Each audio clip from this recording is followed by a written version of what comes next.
Bonjour et bienvenue sur Culture Passion, l'émission du pôle culturel de la radio web de l'UTL 65. Culture Passion ou embarquement immédiat vers la galaxie Culture 65. Henri Zot, bonjour. Votre patronyme n'est pas courant dans notre Bigorre, mais vous connaissez bien les Hautes-Pyrénées puisque vous avez, je crois, rencontré votre femme à Argelès et la famille de celle-ci vit dans la vallée de Luce et cette famille est originaire de Sassis. Henri Zot, on peut dire que vous avez eu plusieurs vies. Vous avez été militaire, garde républicain, ce qui vous a permis de devenir le photographe officiel de 1986 à 1995 de l'Élysée, sous la présidence de François Mitterrand. Vous avez donc été photographe, puis à la retraite, vous avez repris vos pinceaux et commencé une carrière d'aquarelliste couronnée de succès. Mais qui êtes-vous vraiment, Henri Zot? D'où vient votre patronyme? Oui, bonjour. Donc, je suis originaire du Pas-de-Calais, tout en haut, là, des Hauts-de-France, où mon père était mineur. Voilà, je suis d'origine polonaise, parce que les mineurs, à l'époque, il fallait du travail, il y avait de quoi travailler dans le Pas-de-Calais, donc il était mineur de fond. Voilà, et il n'a jamais voulu que moi je sois mineur de fond, ni mineur de jour. Il voulait que je choisisse un autre métier. Donc mon métier était donc électricien, électromécanicien, donc ce qui m'a permis de venir travailler à Pierrefitte-Nestalas, donc à côté d'Argelès pendant un an. Et la gendarmerie m'a récupéré, la gendarmerie m'ont mis la main dessus, pas pour me mettre en prison, mais pour me mettre en stage de gendarmerie à Châtellerault, là où j'ai fait 6 mois de stage. Bon, mais comment devient-on le photographe du président de la République? Eh bien, c'est facile. En gendarmerie, j'ai jamais rapporté quoi que ce soit parce que je savais pas. Je n'ai jamais mis de PV. J'ai toujours fait de la prévention. J'ai toujours aidé les gens. J'ai essayé de faire au maximum d'aider nos citoyens. Donc, la gendarmerie s'est rendu compte qu'il ne sera pas bon sur la route. Donc, ils m'ont mis aux relations publiques de la gendarmerie à Paris, où j'étais le photographe du directeur de la gendarmerie et je faisais la publicité pour la gendarmerie en faisant le tour de France, en faisant des photos sur la montagne, sur les sécours en montagne et tout. Donc je suis venu à Argelès, à Argelès et à Pierrefitte assez souvent faire des photos aériennes des montagnes et des équipes de secours du PSHM de Pierrefitte. Oui, mais tout ça, ça ne nous amène pas à la présidence de la République. Voilà, et ben on y vient petit à petit parce que en faisant de la photo à droite et à gauche, beaucoup se sont rendus compte, dont le patron du GIGN, Christian Proto, il a vu que j'étais pas maladroit en photographie, donc je suivais le GIGN dans certaines missions et surtout dans les missions d'entraînement pour faire des photos. Et comme Christian Proto était le bras droit de François Mitterrand, François Mitterrand à l'époque cherchait un photographe. Et donc, Christian Proto m'a proposé auprès du président, que le président a tout de suite accepté. Et pour cela, il a fallu lancer une candidature à travers la France pour faire chercher un volontaire pour être à l'Élysée. Et je suis passé haut la main sur les 150 qui étaient destinés à faire face à l'Élysée. Donc, c'est le commandant Proto, je crois qu'il était commandant, qui vous nomme. Voilà, c'est ça. Voilà, c'est ça. Mais alors, j'apprends donc que c'est la garde républicaine qui avait en charge les photos de la présidence. Voilà, oui. Le premier régiment de la garde républicaine, qui se trouve à Nanterre, ont la charge de la sécurité du président de la République. Et le deuxième régiment, qui est au Célestin, près de la Bastille, c'est pour tout ce qui est les ministres. Donc, c'est toujours un garde républicain qui est photographe du président de la République. Voilà, depuis 50 ans, jusqu'à l'arrivée de M. Sarkozy, de Nicolas Sarkozy, où il a pris des privés, des photographes un peu plus petits. Il fallait pour un président qui était grand comme le général de Gaulle, 1m94, il fallait être déjà grand. Donc comme les gardes républicains, c'est au-dessus de 1m74. Et à l'époque, avec Sarkozy, si on est trop grand, on écrase le personnage. Bon, alors à ce sujet aussi, vous m'avez dit que notre ville de Tarbes est aussi liée à l'activité photographique de la présidence. Pouvez-vous nous raconter comment ? Oui, j'ai découvert, quand j'étais à l'Élysée, qu'il y avait un photographe officiel qui accompagnait le président, le général de Gaulle, dans tous ses voyages officiels. Et il était désigné par monsieur William Le Petit, de la société Wagon-Lit, ceux qui s'occupent des voyages organisés dans le monde. Et j'ai appris que le photographe était de Tarbes. Alors j'ai fait des recherches et j'ai rencontré le facteur qui est à la retraite aujourd'hui à Grus, un ancien facteur de Tarbes, qui m'a dit « mais je le connais, il s'appelle Culos, Hubert Culos. Il avait un magasin rue du Maréchal Foch, près du tribunal à Tarbes. » Et c'est lui qui, mais je disais, mais je le connais ce photographe. En 1961, j'avais acheté du matériel pour développer les films et faire des photos. Alors, il y avait qu'à Tarbes où on pouvait trouver ça, et donc j'ai trouvé ça chez M. Culos. Donc notre ville de Tarbes a été indirectement liée à la photographie de la présidence. Voilà, c'était un des premiers. C'était un des premiers parce que avant le général de Gaulle, il n'y avait personne qui accompagnait le photographe. Et tout est arrivé un peu plus tard. Et comme c'était les voyages officiels d'accompagnement du président de la République qui fournissaient le personnel pour soit choisir les chambres, choisir les transports et tout. C'était M. William qui s'en occupait et il avait désigné Hubert Culos, donc de Tarbes. Oui, le photographe de Tarbes. Voilà. Bon, mais pouvez-vous nous parler de vos missions ? Quel était votre travail à l'Élysée ? Oui, alors la mission était des fois simple et des fois compliquée parce que moi j'avais plusieurs casquettes. Donc j'étais le projectionniste du président lorsqu'il fallait lui passer un film d'un invité qui voulait lui montrer ce qu'il avait filmé, qu'il avait sorti comme film. Donc il y avait une salle de cinéma sous la salle des fêtes de l'Élysée, une vingtaine de places pour les invités, et je passais les films. Et comme photographe, alors au départ, le garde républicain, c'était la police nationale qui avait en charge des photos à l'Élysée. C'était tout simple, c'était des photos d'identité pour les passeports, pour les badges pour rentrer à l'Élysée. Et quand le policier est parti à la retraite, comme il se faisait aider par un garde républicain qui adorait la photo, eh ben ce garde républicain est resté. Il restait pendant des années jusqu'à la retraite et d'autres ont suivi. Et puis quand c'est arrivé à moi, ce n'était qu'une continuité. On avait nos bureaux et laboratoires rue de l'Élysée, donc à côté de là où il y avait le fameux souterrain qui reliait de cet hôtel particulier rue de l'Élysée, qui passait sous la rue, qui allait à l'Élysée, au palais de l'Élysée. C'est à côté de là où habitait Madame de Rothschild. Donc vous deviez photographier le président lorsqu'il était en compagnie de visiteurs étrangers.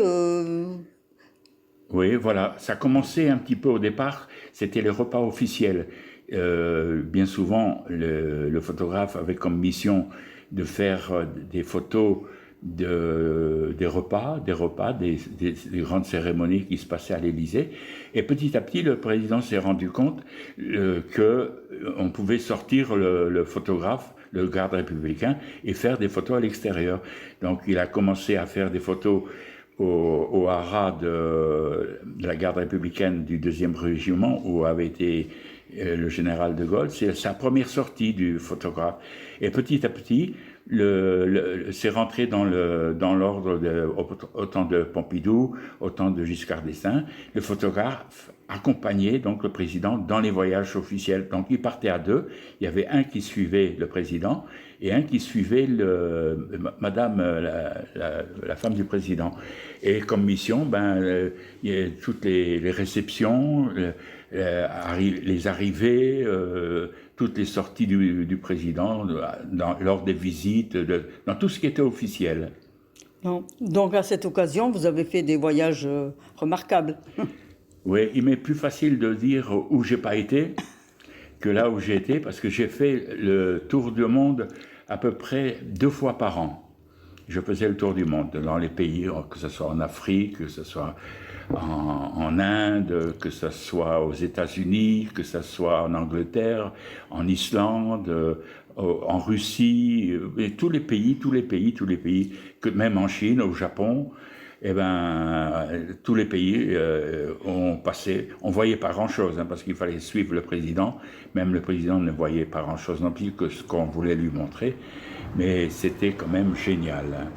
Bon, avez-vous quelques anecdotes remarquables ou des personnes qui vous ont marqué au cours de vos missions? Oui, j'étais particulièrement marqué aux États-Unis avec le président Bush, que mon collègue qui suivait Madame Mitterrand a failli tuer le président Bush, parce que le président Bush, à la fin de notre journée, nous avait invités à jouer au fer à cheval.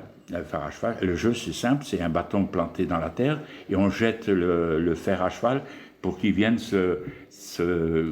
s'accrocher sur le bâton. Et mon collègue a jeté le fer à cheval, qui a ricoché sur un bord de muret, et il est passé au-dessus de la tête de Bush. Ça aurait fait un cercle. Mais il nous avait reçus comme des rois, le président Bush. Et en plus, on essayait de ne pas faire de bruit, parce qu'il y avait juste la chambre à côté où dormait François Mitterrand, où il se reposait toujours, parce que ce n'était pas encore la nuit. Et quelle relation avez-vous avec votre patron? Pour moi, c'était un deuxième père, parce que il voulait toujours savoir si tout allait bien, et il s'intéressait énormément à la famille. Il fallait lui dire comment allaient les enfants, leur scolarité, comment allait l'épouse, tout ça, si cela. Mais je disais une épouse, mais bien sûr que je ne voyais pas souvent. Et les enfants encore moins, parce que quand je rentrais, ils dormaient, et quand je partais le matin, ils dormaient encore, alors je ne les voyais pas beaucoup. Oui, donc ça a été un métier exigeant, chronophage, comme vous m'avez dit, vous n'avez pas vu grandir mes enfants. Mais ce que vous racontez du président Mitterrand m'étonne, parce qu'on dit que c'était un homme froid, calculateur, et vous le présentez comme quelqu'un d'attentif aux autres. Ah oui, ça, à ce point de vue-là, il était comme ça. Alors, je ne sais pas ce que je lui avais fait pour qu'il y ait eu ce contact à tous les deux. Moi, je m'adressais à lui tout simplement, comme lui le faisait. Puis, bien souvent, lorsqu'il y avait un écrivain qui écrivait un livre sur lui ou sur n'importe quoi, il me dit, vous ne pourriez pas le passer au président? Je le passais, parce que bien souvent, il y avait beaucoup de choses que le président ne voyait pas passer, parce qu'il recevait des tonnes de livres, des tonnes de choses, de cadeaux. Et moi, j'arrivais à passer. Puis, on s'entendait bien. Je ne sais pas si c'est mon côté... puis, j'étais pas tellement intéressé sur quoi que ce soit. Je le suivais, je l'écoutais. Il me posait énormément de questions. Je lui répondais tout simplement. Et tout allait très très bien, et puis au point que je le regrette jusqu'au bout. Et j'ai même été jusqu'à aller sur son lit de mort. Je passais devant le bâtiment où il était, donc après la présidence.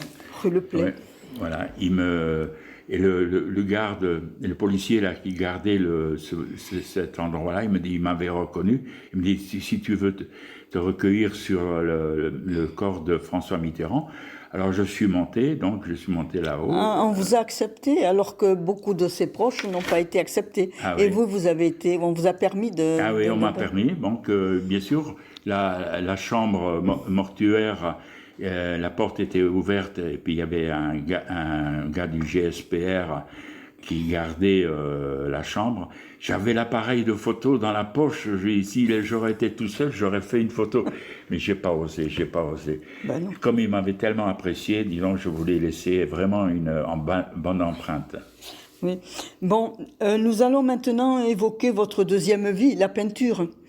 Alors vous allez me dire quelle est la genèse de cet attrait pour la peinture?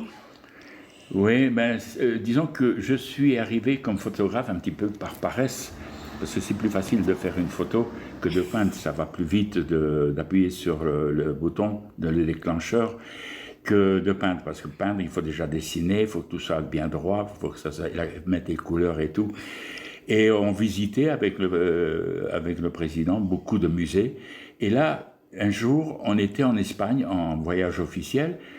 Et après le dîner, le soir, bien souvent tout le monde allait se coucher ou se reposer ou se balader en Espagne.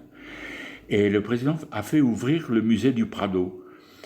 Donc, moi, je l'ai suivi. Donc, on s'est retrouvé avec la responsable, la conservatrice du musée, qui expliquait au président les tableaux, tout ça.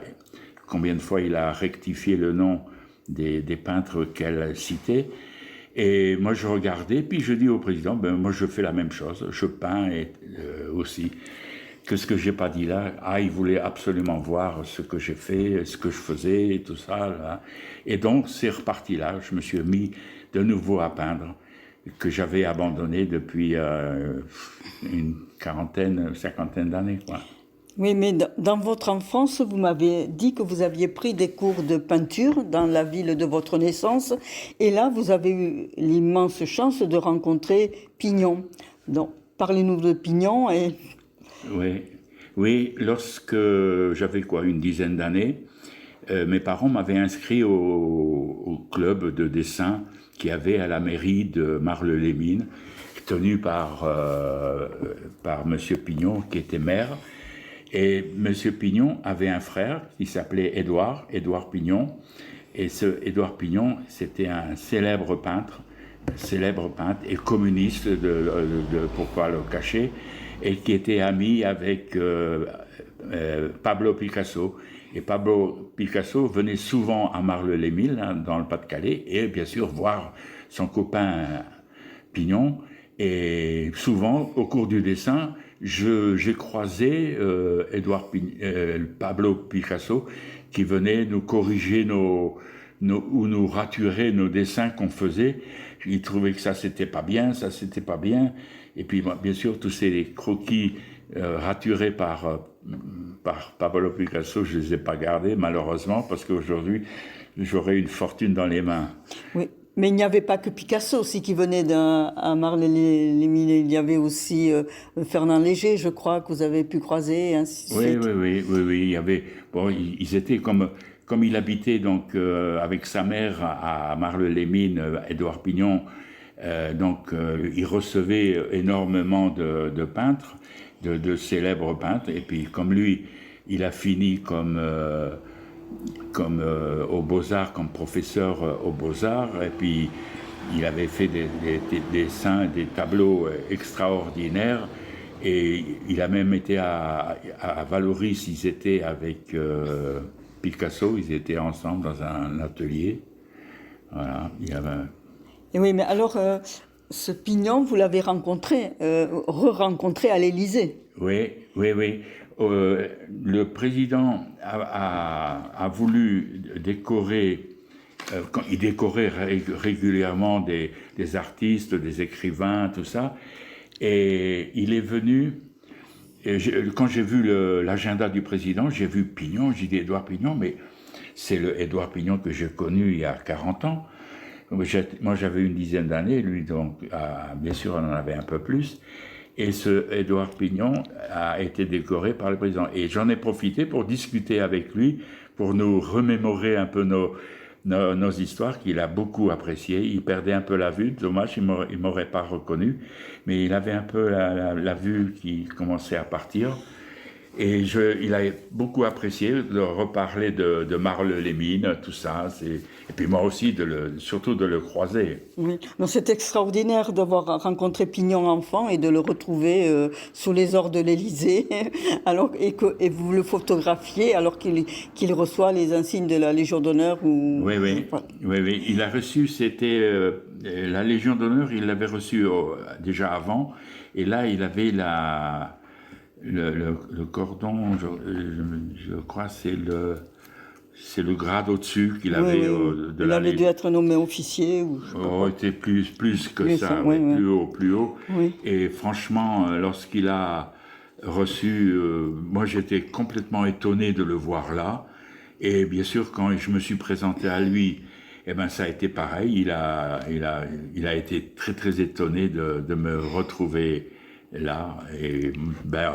Et on a correspondu après, donc je lui ai envoyé les photos que j'avais faites lorsqu'il a reçu cette médaille. Oui. Bon, venons-en à votre peinture. D'où vient votre inspiration?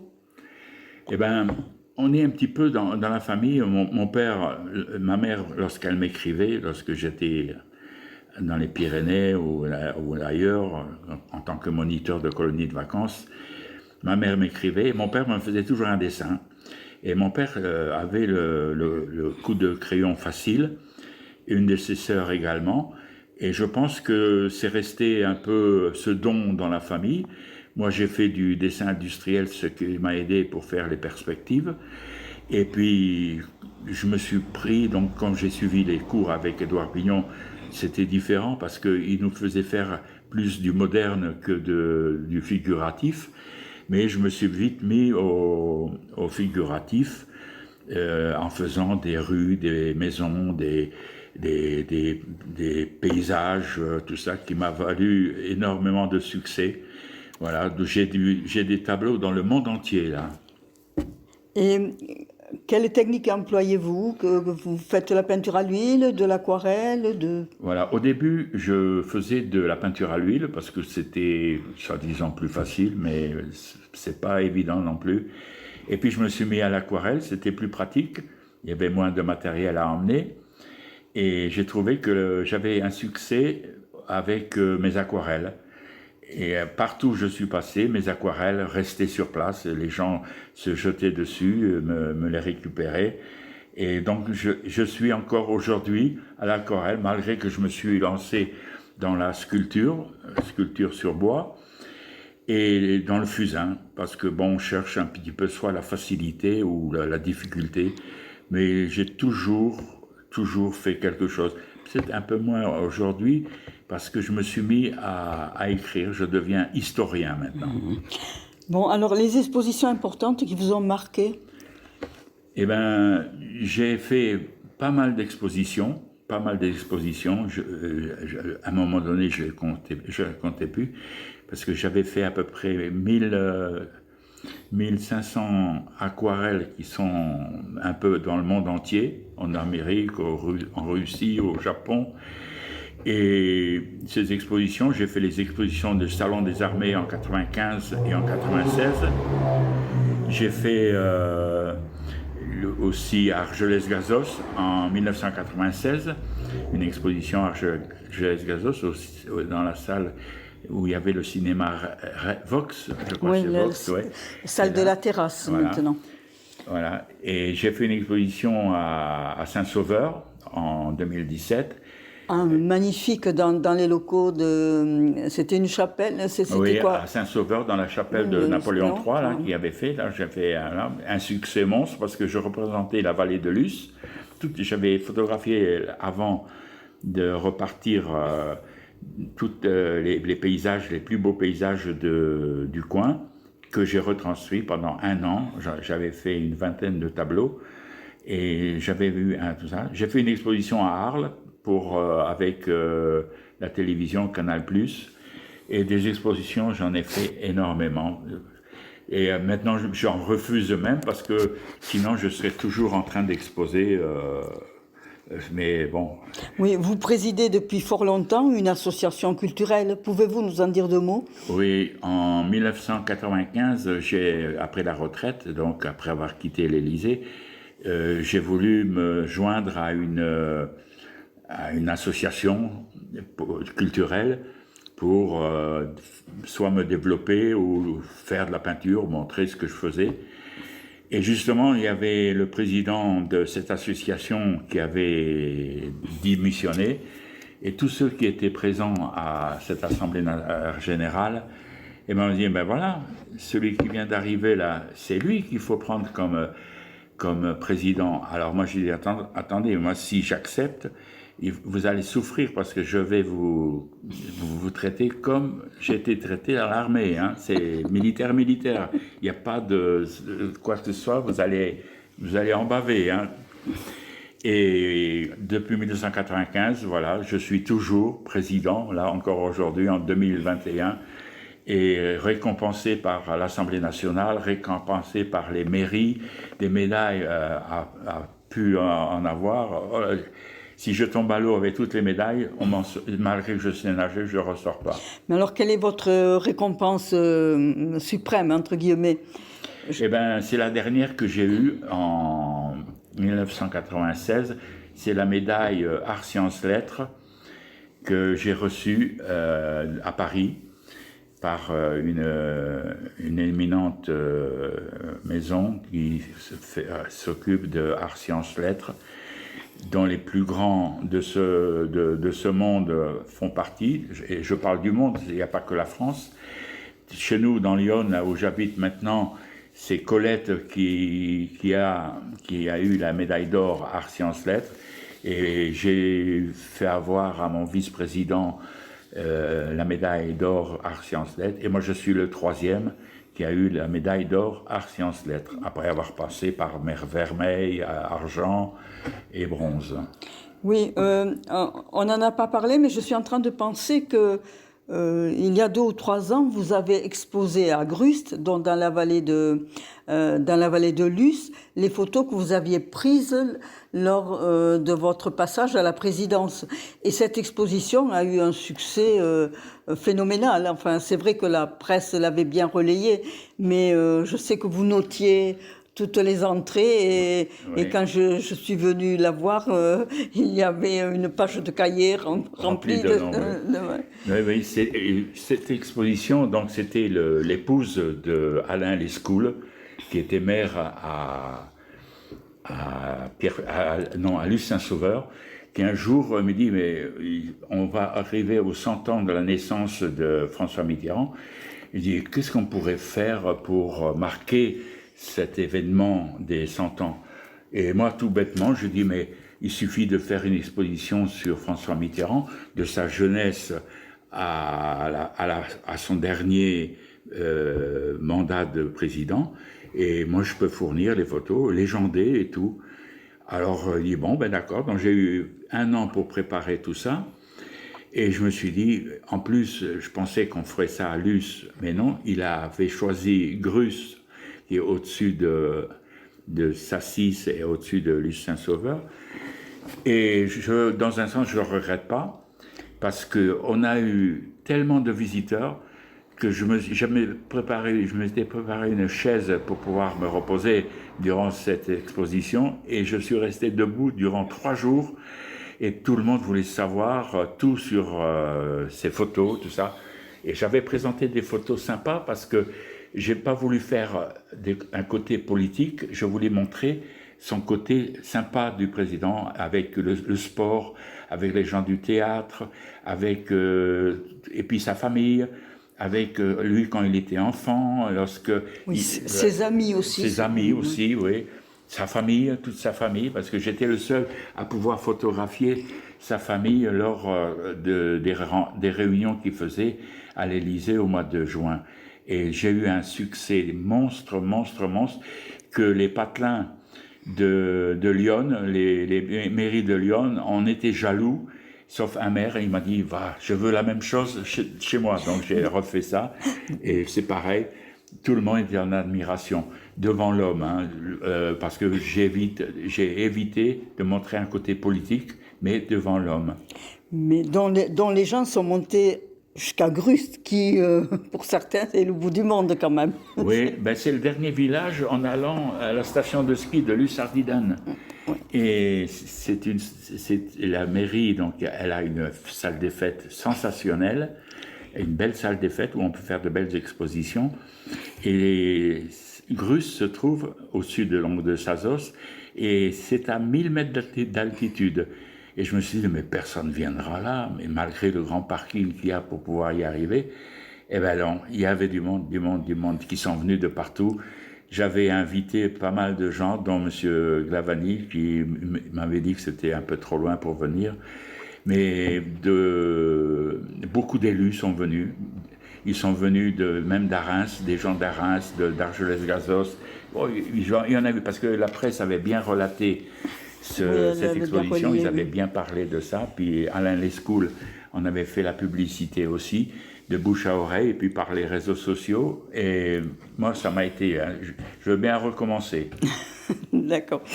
Bon, avez-vous quelque chose à ajouter, Rizos, sur votre vie? Bon, je sais que maintenant, vous commencez une vie d'écrivain, entre guillemets. Oui. J'ai découvert une autre passion.